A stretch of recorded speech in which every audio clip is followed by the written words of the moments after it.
Welcome back guys. स्वागत है आप सबका स्टॉक के Nifty and bank Nifty analysis में, जो कि हम डेली बेसिस पे करते हैं और उसको हम वीडियो फॉर्मेट में भी बनाते हैं।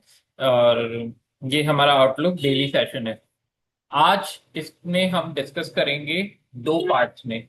इसको दो पार्ट में डिवाइड किया है। सबसे पहला पार्ट रहेगा कि हम लोग जो Q1 FY26 के जो रिजल्ट्स आ रहे हैं, तो मेजर मेजर कंपनीज के रिजल्ट्स आ चुके हैं। हमने बात भी की उन रिजल्ट्स के बारे में। हमने देखा पहले आईटी, जो एक ट्रेंड है इंडस्ट्री में, पहले आईटी इंडस्ट्रीज ने अपने रिजल्ट्स को आउट करना चालू किया। आईटी इंडस्ट्रीज के बाद में हमने देखा कि बैंकिंग सेक्टर ने, रिलायंस का मेजर रिजल्ट हमने फ्राइडे को देखा। उसके बाद में मेजर बैंक्स के रिजल्ट्स आना चालू हो गए। तो आज हम इस वीडियो में दो पार्ट्स में सबसे पहले मेजर बैंक्स को डिस्कस करेंगे, रिलायंस के रिजल्ट्स को डिस्कस करेंगे, और उसके बाद में फॉरवर्ड लास्ट में हम डिस्कस करेंगे कि मार्केट पे क्या इम्पैक्ट है, क्या लेवल्स हैं, और मार्केट को हम कैसे कल के लिए एंटिसिपेट कर सकते हैं, क्या एनालिसिस है। ये सब हमारा दो पार्ट्स में रहेगा। ठीक है, तो सबसे पहला पार्ट हम स्टार्ट करते हैं with the results of banks. Let me share my screen. Okay, I think my screen is visible to all. Okay, तो सबसे पहले हम स्टार्ट करते हैं with the results of Axis Bank. Axis Bank के रिजल्ट्स के साथ में हम लोग स्टार्ट करते हैं हमारा सेशन। रिजल्ट्स को हम क्यों डिस्कस कर रहे हैं? क्योंकि ये हैवी वेटेज निफ्टी में है। ये निफ्टी को ड्राइव करते हैं।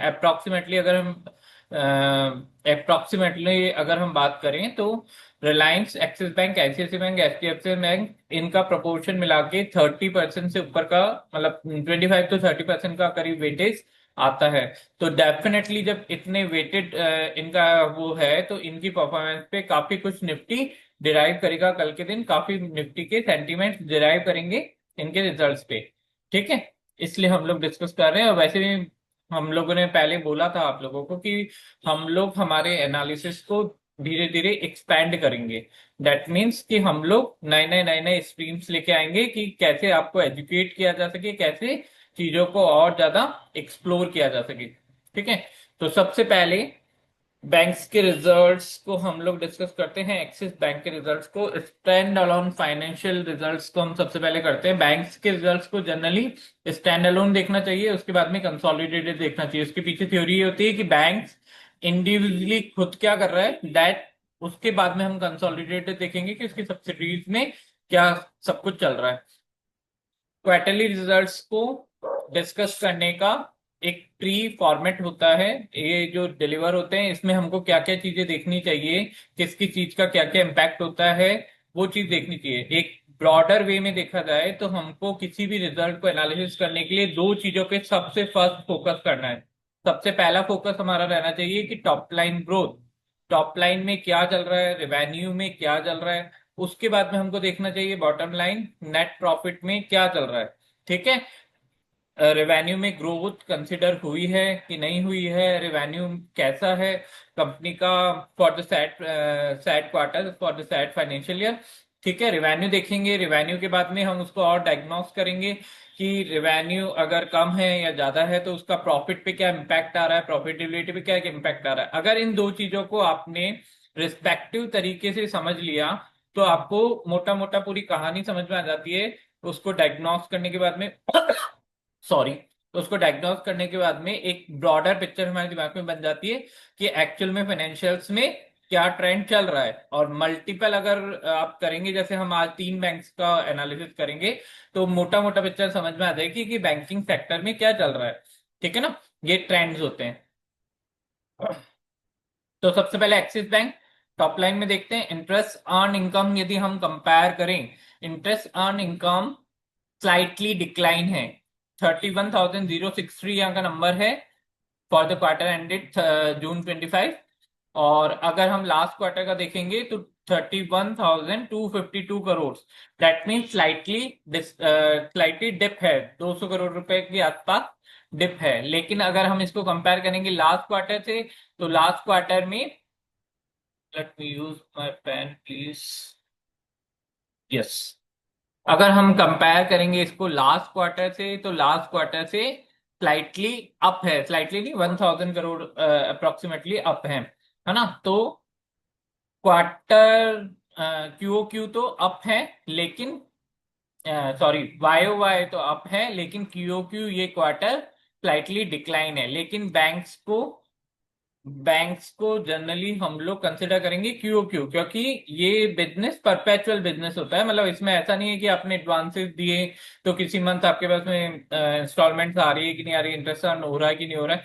तो इसको हम लोग परपेचुअली बिजनेस की वजह से क्यूओ क्यू ज्यादा कंसिडर करते हैं बैंक्स, फाइनेंशियल इंस्टीट्यूशंस को। सीजनल बिजनेसेस होते हैं उनको हम क्यों क्यों देखते हैं, क्योंकि वो सीजन बेस्ड होते हैं। जैसे सपोज दैट दिवाली का सीजन आया, तो हमने कई इंडस्ट्रीज में हम ऐसा देखते हैं कि वहां पे सेल बढ़ जाती है, तो दैट मीन्स हम कंसिडर करेंगे कि थर्ड क्वार्टर में इनकी सेल बढ़ के आनी है। दैट मीन्स जैसे ऑटोमोबाइल इंडस्ट्री है, ऑटोमोबाइल साइक्लिंग इंडस्ट्री है, जनरली हम देखते हैं कि दिवाली के आसपास अच्छी सेल होती है। और मानसून सीजन जो अभी चल रहा है उसके अंदर ऑटोमोबाइल्स इंडस्ट्रीज में थोड़ा सा सेल डिप होता है ना। तो उनको हम लोग वाई वाई देखते हैं। बाकी रेस्ट ऑफ द इंडस्ट्री जो परपेचुअल है, जिसमें टाइम का कोई इफेक्ट नहीं पड़ता, सीजन का कोई इफेक्ट नहीं पड़ता, उसको हम वाई वाई देखते हैं, क्यों क्यों देखते हैं, सॉरी। तो इसमें slightly decline in the interest earn. किसमें डिक्लाइन है वो पार्ट भी देख लेते हैं। Interest discount advance bills almost equal है, लास्ट ईयर से अच्छा है, बड़ा है। Income on investment, investment income थोड़ी सी अप हुई है। इन्वेस्टमेंट इनकम में पॉजिटिविटी देखी गई है, और अच्छा खासा हमने यहाँ पे जंप देखा है क्यू क्यू में, वाई वाई में। क्यू क्यू में स्लाइटली अप है। तो मेजर डिक्लाइन जो आया है वो interest on balances with reserve bank of India, यहाँ पर भी इंटरेस्ट अच्छा अर्न किया है, थोड़ा सा स्लाइटली अप ही है। अदर इनकम में देखा जाए तो ये 60 करोड़ डाउन है। अदर इनकम 60 करोड़ डाउन है, इसका कोई मेजर इम्पैक्ट नहीं पड़ता है। और ऐसे क्यू क्यू देखा जाए तो बहुत ज्यादा डाउन है। ठीक है। तो ये जो चार कंपोनेंट होते हैं इंटरेस्ट अर्न के, इन कंपोनेंट्स पे हमने देखा कि मेजरली चार कंपोनेंट्स में से सिर्फ slightly down interest discounts and advances bills पर है। स्लाइटली डाउन है 200, 180 करोड़, 170 करोड़, कोई विशेष मेजर नहीं करता है। लेकिन इनकम इन्वेस्टमेंट स्लाइटली अप है, interest on balance slightly up है, एंड अदर्स में, अदर्स का कोई विशेष इम्पैक्ट नहीं होता है, वैसे ये क्यू क्यू डाउन है। अदर इनकम ये होती है अदर देन बैंकिंग इनकम, वो इंटरेस्ट अर्न था जो बैंकिंग इंस्ट्रूमेंट, जो बैंकिंग के फंडामेंटल्स इंस्ट्रूमेंट्स होते हैं, जो बैंकिंग कोर होती है, उसमें इंटरेस्ट अर्न ये होता है। और अदर इनकम होती है जो बैंक के इन्वेस्टमेंट्स होते हैं, बैंक के जो अदर फंक्शनरीज ऑपरेटिंग इनकम्स होती है, उनको अदर इनकम में कंसिडर करते हैं, वो खास रेलिवेंट नहीं करती है। तो उसमें स्लाइटली जंप है, स्लाइटली नहीं, अच्छा खासा जंप है। तो टोटल इनकम अगर हम देखा जाए तो इस इनकम की वजह से, अदर इनकम की वजह से टोटल इनकम में 200, 300 करोड़ का जंप हमको दिख रहा है Q O Q. And Y Y में हम लोग देखेंगे तो वाई वाई में एक अच्छा खासा जंप है। ठीक है। तो मेजर कंपोनेंट इनकम बढ़ने का कौन सा हुआ, इनकम इंक्रीज होने का मेजर कंपोनेंट हुआ आपका अदर इनकम। अदर इनकम में अच्छा खासा 600 करोड़ का उछाल हमने देखा था, उसकी वजह से ये बढ़ा। और ग्रॉस अगर हम इंटरेस्ट अर्न की बात की जाए तो वो स्लाइटली डाउन था, लेकिन उसको ड्राइव किया अदर इनकम ने। तो ये बैंकिंग इंडस्ट्री है, तो हमको किस पे कॉन्सेंट्रेट करना है। हमारा मेजर जो कॉन्सेंट्रेशन होना चाहिए वो होना चाहिए कि बैंक के ऑपरेशन इनकम में कितना बड़ा है। अब इसके हम एक्सपेंसेस देखते हैं।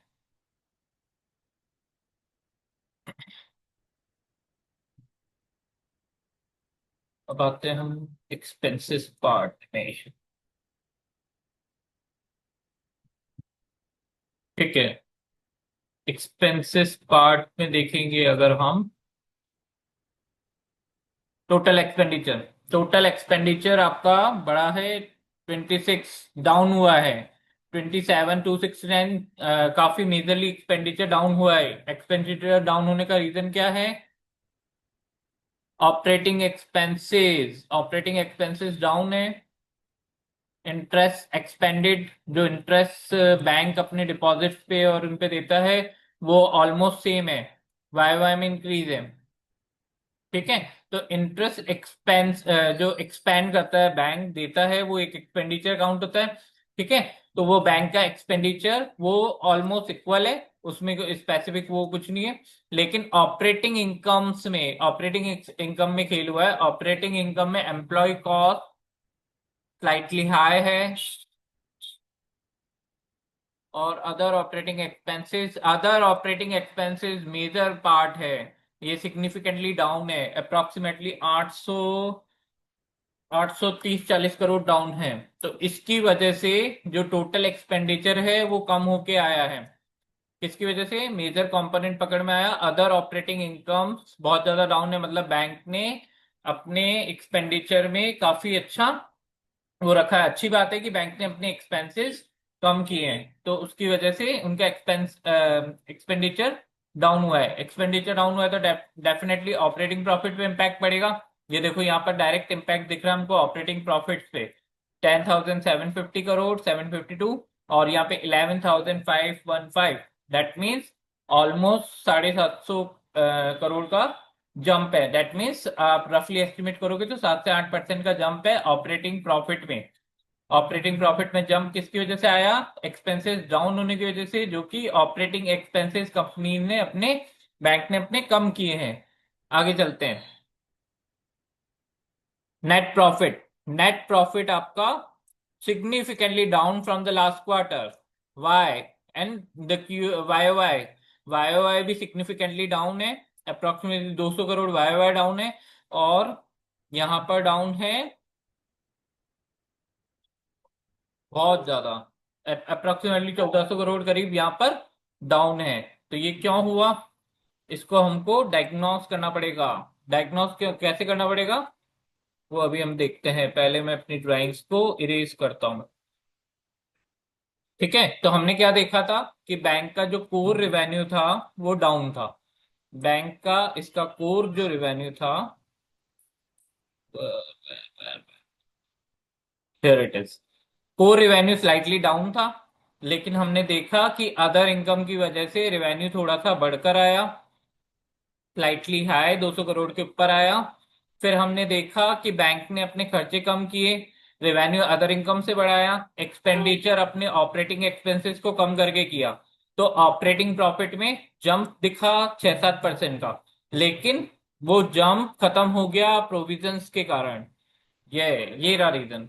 This is the reason why the profitability despite the operating profit down हुई है। प्रॉफिटेबिलिटी वो हुई है बैंक के प्रोविजन के कारण। बैंक का प्रोविजन ऑलमोस्ट ट्रिपल हुआ है। 1359 लास्ट क्वार्टर में बैंक का प्रोविजन था, 1359 करोड़ का। अभी बैंक ने अपना प्रोविजन किया है 3947, जो कि लास्ट क्यू भी ज्यादा है एंड वाई भी ज्यादा है, और सिग्निफिकेंटली अप है। ऐसा नहीं है। तो ये प्रोविजंस क्यों किया बैंक ने वो हमको नोट्स में पता लगेगा। लेकिन प्राइमा फेसी प्रोविजंस टैक्स के लिए तो वहां लिखा हुआ है, अदर देन टैक्स, टैक्स के लिए नहीं की जाते कॉन्टीजेंसी। जनरली बैंक्स अपने प्रोविजंस करता है अपने एनपीएस को मैनेज करने के लिए। तो बैंक को कहीं ना कहीं लग रहा होगा कि हमारे एनपीएस बढ़ सकते हैं, इसलिए बैंक ने अपने प्रोविजंस को बढ़ाया है, इसलिए नेट प्रॉफिट डाउन आया है। ठीक है। नेट प्रॉफिट सिग्निफिकेंटली डाउन आया। अब अपन इसके एनपीए देख लेते हैं एक बार। ठीक है। ग्रॉस एनपीए इंक्रीज हुआ है। ग्रॉस एनपीए इंक्रीज हुआ है, जो कि गया है आपके क्यूओक्यू के लेवल पे, क्यूओक्यू से भी, सॉरी, वाई वाई के लेवल से भी ज्यादा है एनपीए, ग्रॉस एनपीए। और इसका नेट एनपीए, एनपीए कैलकुलेट होता है non profiting asset as on date calculate होता है। नेट एनपीए बढ़कर आया है 0.45, सिग्निफिकेंटली अप है नेट एनपीए। तो इसी वजह से बैंक ने अपने वो बढ़ाए, प्रोविजंस को थोड़ा सा बढ़ाया है। ठीक है। तो ये चीज हमको यहाँ तक क्लियर हो गई कि कोई स्पेसिफिक ग्रोथ नहीं दिखी है, बैंक ने ग्रोथ को मैनेज किया है। कैसे मैनेज किया है? बैंक ने सबसे पहले तो बढ़ाया अपनी अदर इनकम को। अदर इनकम बढ़ के आई है। अदर इनकम से बैंक का बढ़ा टोटल इनकम, और टोटल इनकम और एक्सपेंसेस ने बैंक में रिड्यूस किए अपने operating expenses. Operating expenses reduce करके बैंक ने बढ़ाया अपना प्रॉफिट। बैंक ने ऑपरेटिंग प्रॉफिट बढ़ा के बैंक ने अपने प्रोविजंस को बढ़ा दिया। प्रोविजंस बढ़ाने के बाद में उसको मैनेज करके जो एक्सपेंसेस, जो टोटल नेट प्रॉफिट आया है वो बैंक का क्यूओक्यू भी डाउन है एंड वाई वाई भी डाउन है। ठीक है, ये एक्सिस बैंक का रिजल्ट है। मतलब रिजल्ट्स अच्छा है या बुरा है वो आपको समझना है। ठीक है, अब हम सेगमेंट रेवेन्यू पे जाते हैं। सेगमेंट रेवेन्यू में क्या स्थिति है, जो रेवेन्यू आया है उसमें उसका ये थोड़ा सा स्पेसिफिकेशन है कि सेगमेंट वाइज रेवेन्यू में क्या स्थिति है, तो उसको भी देख लेते हैं। तो बैंक की ट्रेजरी, फर्स्ट ट्रेजरी, ट्रेजरी में सिग्निफिकेंटली अप है। तो डेट मीन्स रिवेन्यू जो बैंक ने कंट्रीब्यूट हुआ है वो मेजरली किसकी वजह से हुआ है, बैंक की इन्वेंट ट्रेजरी की वजह से। ट्रेजरी वो होती है कि बैंक के पास में जो फ्री फ्लोट कैपिटल होती है, जो बैंक को मेंटेन करना रहता है अपना कैश और अकाउंट्स, उसको bank day to day basis पे इन्वेस्टमेंट टूल की जैसे यूज करती है, उसको इन्वेस्ट करती है स्टॉक मार्केट में या फिर और किसी ऐसे टूल में जहाँ पे लिक्विडिटी बहुत ज्यादा हो, क्योंकि उसको लिक्विडिटी मेंटेन करनी है। तो वो हाईली लिक्विड उसमें जैसे कि ट्रेड्स करना स्टॉक मार्केट में बड़ी बड़ी, तो वो ट्रेजरी का वो मैनेजमेंट होता है। तो उसके लिए एक स्पेसिफिक ट्रेजरी डिपार्टमेंट होता है जो बैंक के लिक्विडेशन को मैनेज करता है लिक्विड, उसमें लिक्विड फॉर्म में। तो ये मेजरली अप हुआ है, सिग्निफिकेंटली अप हुआ है। तो मतलब मेजर ड्राइवर जो ग्रोथ का है आपके रिवेन्यू में वो ट्रेजरी है। कॉर्पोरेट होलसेल बैंकिंग में सेम है, कोई स्पेसिफिक जंप नहीं है, ऑलमोस्ट इक्वल है। रिटेल बैंकिंग स्लाइटली डाउन है, डिजिटल बैंकिंग स्लाइटली अप है, बिल्कुल मतलब नेग्लिजिबल इम्पैक्ट है। और other retail banking slightly down है। तो इसकी वजह से रिटेल बैंकिंग डाउन है, कॉर्पोरेट बैंकिंग स्टेगनेंट है। दोनों मतलब इक्वल टू ही है। जो मेजर ड्राइवर है ग्रोथ का वो है ट्रेजरी। ट्रेजरी ऑपरेशन से बैंक ने कमाया है, अपने ट्रेडिशनल उससे नहीं कमाया।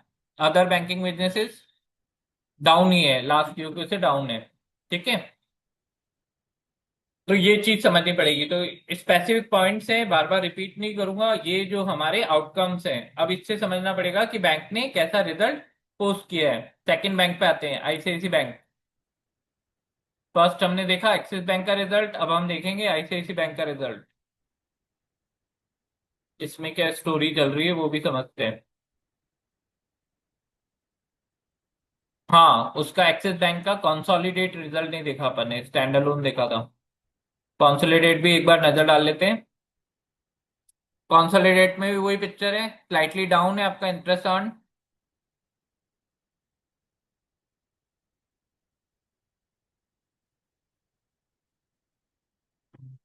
ओके, अदर इनकम 500 करोड़ से ऊपर है।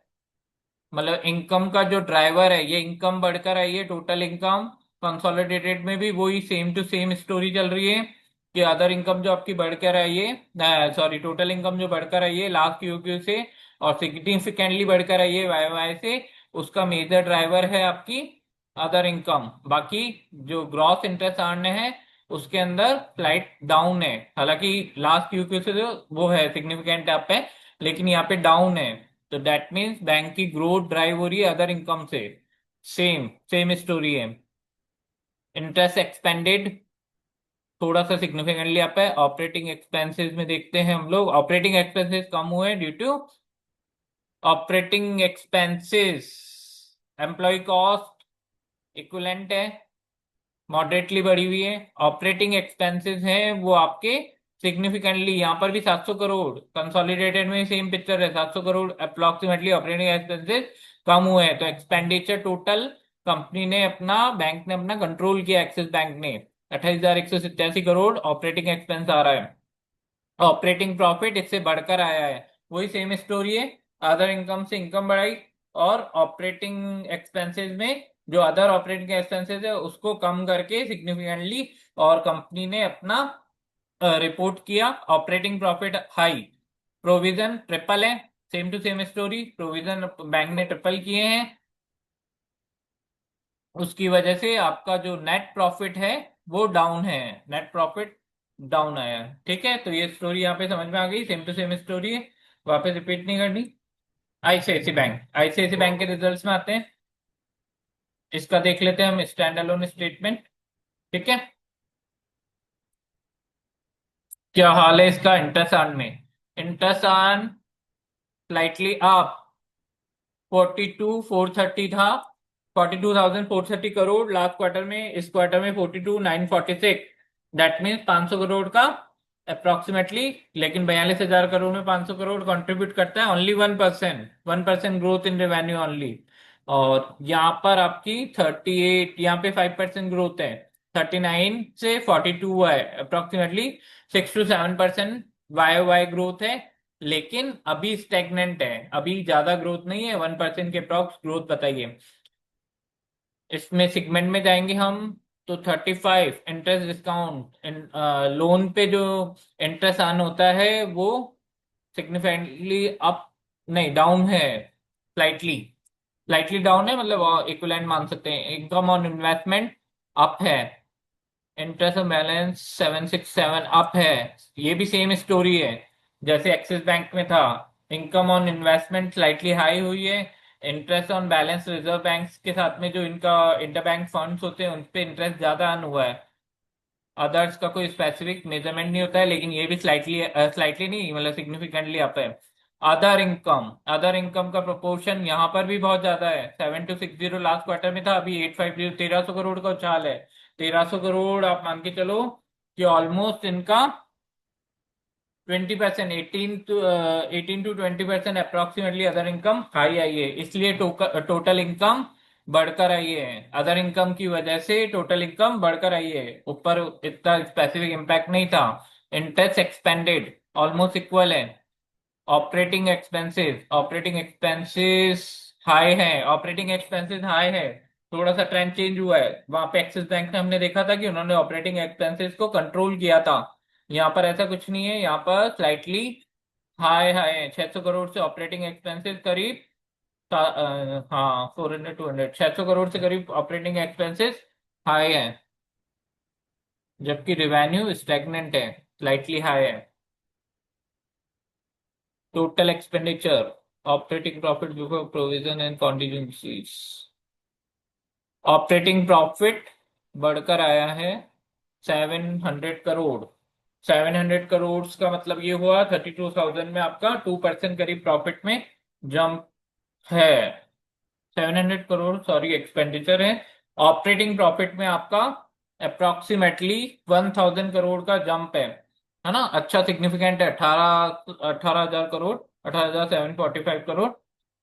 प्रोविजंस एंड कॉन्टीजेंसीज, प्रोविजंस यहाँ पर भी हाई है, डबल किए हैं, 900 से 1,800 करोड़ के प्रोविजन किए हैं। इनका भी एनपी चेक करना पड़ेगा। ठीक है, तो नेट प्रॉफिट पे अपन चलते हैं। तो नेट प्रॉफिट प्रोविजंस की वजह से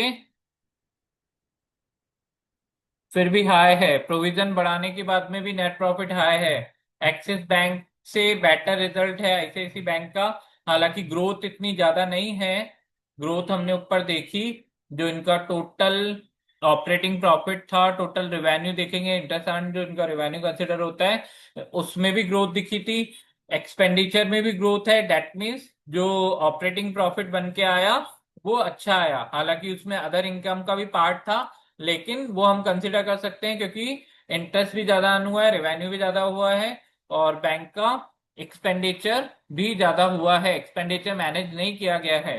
तो अदर इनकम की वजह से बैंक का ऑपरेटिंग प्रॉफिट बढ़कर आया। ऑपरेटिंग प्रॉफिट में प्रोविजंस बढ़ाने के बाद में बैंक का नेट प्रॉफिट अच्छा खासा हाई है। अप्रोक्सीमेटली मान के चलो आपकी 150-200 करोड़ ऑपरेटिंग प्रॉफिट, 100-150 करोड़ करीब ऑपरेटिंग प्रॉफिट हाई है। तो बेटर रिजल्ट। एनपी देखते हैं, प्रोविजंस क्यों बढ़ाए गए उसका रीजन एनपी में मिलेगा।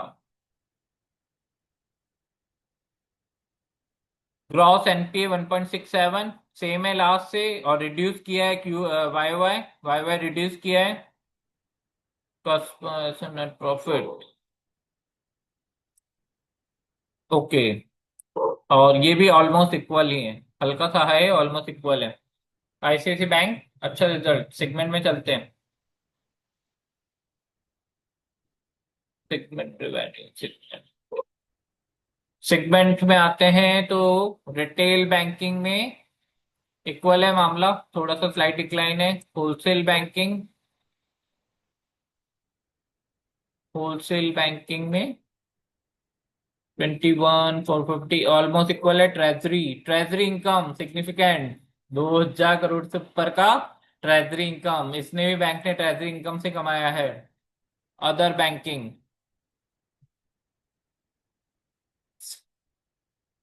Plus inter segment revenue.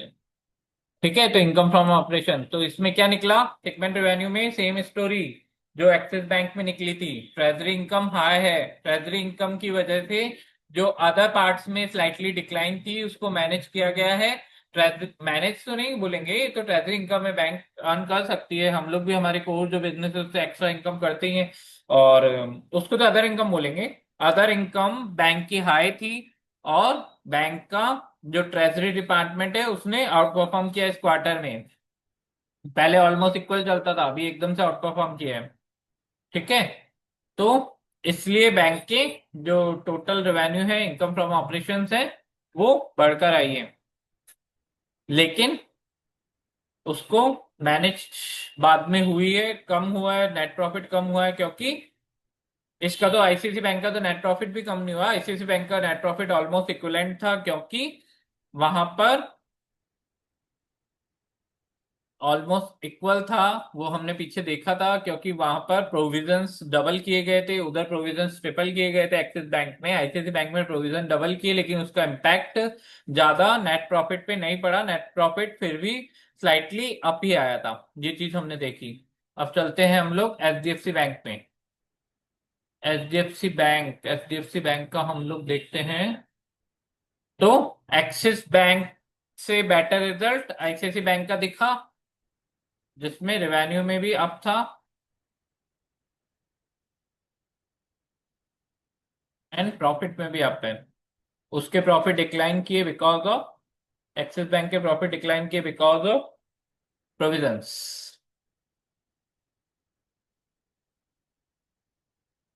Stand alone interest earn, क्या स्टोरी है हमारे एचडीएफसी बैंक में।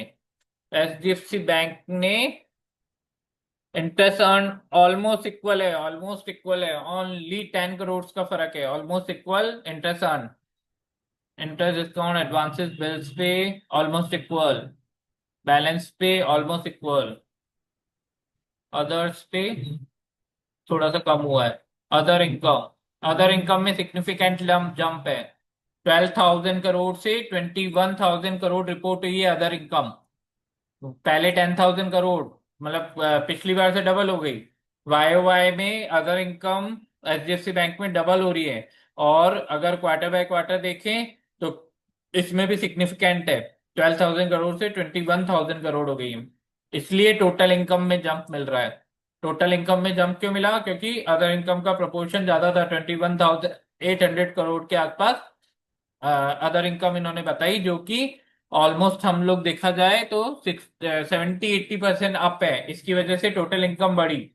ठीक है, सेम एक्सिस बैंक की जैसे है, लेकिन यहाँ तो और ज्यादा सिग्निफिकेंट जंप है, क्योंकि अगर आप मेन रेवेन्यू में देखेंगे तो ऑलमोस्ट टोटल जो इनकम है वो 10% अप आई है। टोटल इनकम लास्ट क्यू से 10% अप आई है, पहले 90,000 मान सकते हो, 89,500 करोड़, और अभी आई है 99,200 करोड़, ऑलमोस्ट आपका 10% अप है। इंटरेस्ट एक्सपेंडेड, इंटरेस्ट थोड़ा सा ज्यादा बांटा है, ज्यादा नहीं है लेकिन थोड़ा सा ज्यादा बांटा है, 700 करोड़ का। ऑपरेटिंग एक्सपेंसेस कम हुए हैं, ऑपरेटिंग एक्सपेंसेस, रेवेन्यू बढ़ा है अदर इनकम की वजह से, है ना, रेवेन्यू ज्यादा बढ़ा है अदर इनकम की वजह से, लेकिन ऑपरेटिंग एक्सपेंसेस स्लाइटली डाउन हुए हैं। ऐसा सिग्निफिकेंट नहीं है, लेकिन 100-150 करोड़ के सिग्निफिकेंट डाउन हुए हैं। एम्प्लॉय कॉस्ट ऑलमोस्ट इक्वल है, 40-50 करोड़ का फर्क है। और अदर ऑपरेटिंग एक्सपेंसेस हैं वो थोड़े से रिड्यूस हुए हैं, अदर ऑपरेटिंग एक्सपेंसेस ने रिड्यूस किए हैं। आईसीआईसी बैंक में हमने देखा था कि other operating expenses almost equal थे, एक्सिस बैंक में हैवीली रिड्यूस हुए थे, और यहाँ पर थोड़े से स्लाइटली रिड्यूस हुए हैं। तो टोटल एक्सपेंडिचर जो है वो थोड़ा सा बढ़ा है, हल्का सा, मतलब इक्वली मान सकते हो, ऐसा कोई विशेष इम्पैक्ट इसमें नहीं है। टोटल एक्सपेंडिचर स्लाइटली हाई है। तो ऑपरेटिंग जो प्रॉफिट है वो हाई है, क्यों क्यों आया है? वो आया है अदर इनकम की वजह से। अदर इनकम को में डायग्नोस करना पड़ेगा कि अदर इनकम क्यों बढ़ी। इसके लिए हम लोग पॉइंट देखेंगे, refer number point 11 and 12। Other income इसमें देखनी पड़ेगी, बहुत ज्यादा हाई है ये अदर इनकम। ठीक है, आगे बढ़ते हैं। तो नेट प्रॉफिट जो इनका आया है वो provision provision provision operating profit 26,000 से 35,000 करोड़ के आसपास पहुंच गया हूं। ठीक है, बहुत सिग्निफिकेंट जंप है। और प्रोविजंस प्रोविजंस प्रोविजंस में देखो आप 3,193 करोड़ का जिसका प्रोविजन किया है। नेक्स्ट 14,441, और अप्रोक्सीमेटली आपका ये 11,000 अप है। प्रोविजंस आपके 11,000 अप किए, 11,000 करोड़ के प्रोविजंस किए हैं। क्यों किए प्रोविजंस, देखते हैं। तो इसलिए आपका ये जो गेन था, यहाँ पर जो आपका गेन था अदर इनकम की वजह से, अदर इनकम यहाँ पे सेट ऑफ हुई है। अदर इनकम आपकी बड़ी 9,000 करोड़ की। 9,000 करोड़ की जो अदर इनकम थी उसको सेट ऑफ किया गया प्रोविजंस में, क्लियरली विजिबल। देखो, ये डायग्नोस करो, क्लियरली विजिबल। इसलिए जो जितना आपका प्रॉफिट में बूम मिलना चाहिए था, प्रॉफिट में अप मिलना चाहिए था, उतना नहीं मिला। फिर भी सिग्निफिकेंट है, 17,616 करोड़ के आसपास था जो इस बार रिपोर्ट हुआ है 18,155 करोड़। तो ऑलमोस्ट आपका 900 करोड़ से प्रॉफिट अप हुआ है। लेकिन स्टोरी वहां पर है, आपकी स्टोरी 9,000 करोड़ की आपकी जो अगर इनकम प्लस हुई थी उसको, 9,000 करोड़ को यहाँ पर प्रॉफिट में, प्रोविजंस में एडजस्ट किया गया है। ओके, टैक्स नहीं देना है, टैक्स बचाना है इनको। एनपीए स्लाइटली अप है, gross NPA, net NPA and net NPA भी स्लाइटली अप है। तो ये बैंकिंग इंडस्ट्री में ये चीज आपको डायग्नोस करनी है, रिजल्ट्स को फर्दर एक्सप्लोर करना है कि अदर इनकम्स क्यों बढ़ के आ रही है, प्रोविजंस क्यों हाई है, और एनपीए स्लाइटली अप है। ठीक है, फिर भी हम लोग एचडीएफसी बैंक के रिजल्ट को बेटर बोलेंगे। हालांकि इतना सिग्निफिकेंट जंप नहीं है, क्वार्टर ऑन क्वार्टर बेसिस पे सेम इक्विवेलेंट है, ग्रोथ नहीं है इसके अंदर। लेकिन जो प्रॉफिट ग्रोथ है वो बेटर हो सकती थी अदर इनकम की वजह से, लेकिन उसको मैनेज कर दिया गया प्रोविजंस में। सेगमेंट रेवेन्यू को देख लो। Treasury treasury significantly up, treasury same same. तीन बैंक्स के हम लोग फाइनेंशियल देख रहे हैं, क्वार्टरली रिजल्ट देख रहे हैं Q1 FY26 के, और करीब करीब पैटर्न सेम नजर आ रहा है। आईसीआईसी बैंक अच्छा था, आईसीआईसी सॉरी, अच्छा और बुरा मैं नहीं बोलूंगा, मैं इसको ये कह सकता हूँ कि आईसीआईसी बैंक में थोड़ी सी पिक्चर बेटर थी। बेटर क्यों थी पिक्चर? क्योंकि रिवेन्यू उनका अदर अदर इनकम से, अदर इनकम का इम्पैक्ट अगर उसको डिस्कार्ड किया जाए तो रेवेन्यू उनका अच्छा था, एक्सपेंसेस उनके ऑलमोस्ट इक्विवेलेंट लेवल पे थे, और प्रॉफिटेबिलिटी उनकी प्रोविजंस के कारण कम हो गई थी। ठीक है, लेकिन फिर भी उनकी प्रॉफिटेबिलिटी लास्ट क्वार्टर से बेटर थी। और एक्सिस बैंक में देख लिया, बार बार रिपीट करने की जरूरत नहीं है, उसमें थोड़ी सी स्टोरी इंटेंसिव थी मैनेज करने की। और ये का ये हम एचडीएफसी बैंक में देख रहे हैं, एचडीएफसी बैंक का ओवरऑल सिग्निफिकेंटली अप हुआ है अदर इनकम। अभी इसका अपन रेफरल देखेंगे 11 और 12 पॉइंट पे कि अदर इनकम अप क्यों हुई है। ठीक है, ठीक है। अभी हम इसे सेगमेंट रेवेन्यू को देख रहे हैं कि सेम स्टोरी तीनों बैंक्स में नजर आई है। ट्रेजरी इनकम बढ़ी है, खूब कमाया है स्टॉक मार्केट से इन्होंने। डिजिटल बैंकिंग ऑलमोस्ट इक्वल है, नॉन डिजिटल बैंकिंग अप है। नॉन डिजिटल बैंकिंग में रेवेन्यू अप हुआ है, मतलब रिटेल बैंकिंग में रेवेन्यू इनका इंक्रीज हुआ है, बेटर। होलसेल बैंकिंग में, होलसेल बैंकिंग में डाउन हुआ है, होलसेल बैंकिंग में डाउन हुआ है। ये ट्रेंड सिर्फ एचडीएफसी बैंक में दिखा है, होलसेल बैंकिंग में डाउन हुआ है, और उन दोनों का स्टैग्नेंट था। और रिटेल बैंकिंग में अप हुआ है, अदर बैंकिंग ऑपरेशन। ठीक है, okay. Income from operation up है, इनकम फ्रॉम ऑपरेशन ये अपन ने देख लिया था ऊपर। ठीक है, अब इनके नोट्स में देखते हैं 11 12 अदर इनकम क्या है। 11 and 12, other income includes commission income from non-fund based banking activity fees earning from foreign exchange derivative transaction, profit and loss in from investment dividends. On June, the bank subsidiary company SBB launched its initial public offering, comprised with cash issue of equity shares. For sale. Okay. तो other income का ये लोग बता रहे हैं कि जो हमारी नॉन फंड बेस्ड एक्टिविटीज हैं, जैसे fees earning from forex exchange and derivative transactions की profit and loss including devaluation of investments, इससे अदर इनकम इनकी काफी अप आई है। ठीक है, तो ये थे हमारे 3 बैंक के रिजल्ट जो हमने थोरोली वो किए, थोरोली एनालाइज किए। तो लास्ट में फुटनोट यही देना चाहूंगा कि अ, किसी भी कंपनी के रिजल्ट्स को एनालाइज करने का सबसे बेटर तरीका होता है उसकी टॉप लाइन को देखो और उसकी बॉटम लाइन को देखो। ठीक है, top line and bottom line हमेशा एक हेल्दी जो बिजनेस होता है उसके अंदर एक हेल्दी रिलेशन होता है। ठीक है, अगर उसमें कोई भी डिस्क्रिपेंसीज नजर आती है, उसमें कोई भी एनोमली नजर आती है, तो उसको डायग्नोस करो। होल एंड सॉल्व सारी चीजें लास्ट में आके प्रॉफिट पे टिकती है। हम लोग भी इन्वेस्टमेंट करते हैं तो अल्टीमेट हमारा गोल प्रॉफिट पे होता है, तो कोई कंपनी रन कर रही है तो उसका अल्टीमेट गोल प्रॉफिट अर्न करना होता है, इसलिए P&L स्टेटमेंट सबसे इंपॉर्टेंट होता है, उसी से सारी चीजें आगे मैनेज होती है। टॉप लाइन ग्रोथ होगी कंपनी में तो प्रॉफिट ग्रोथ भी उसके प्रोपोर्शनेट दिखनी चाहिए। अगर नहीं दिख रही है, टॉप लाइन डिक्लाइन हो रहा है, तो उसके अकॉर्डिंग आपका जो प्रॉफिट है वो भी डिक्लाइन होना चाहिए, क्योंकि अगर रेवेन्यू अप है तो एक्सपेंसेस अप होते हैं, और रेवेन्यू डाउन है तो एक्सपेंसेस डाउन होते हैं। ठीक है, तो इनका प्रोपोर्शन चेक करना है। तो इसी डायग्नोस्टिक स्टडी से हम सारे रिजल्ट्स को डायग्नोस कर सकते हैं, समझ सकते हैं।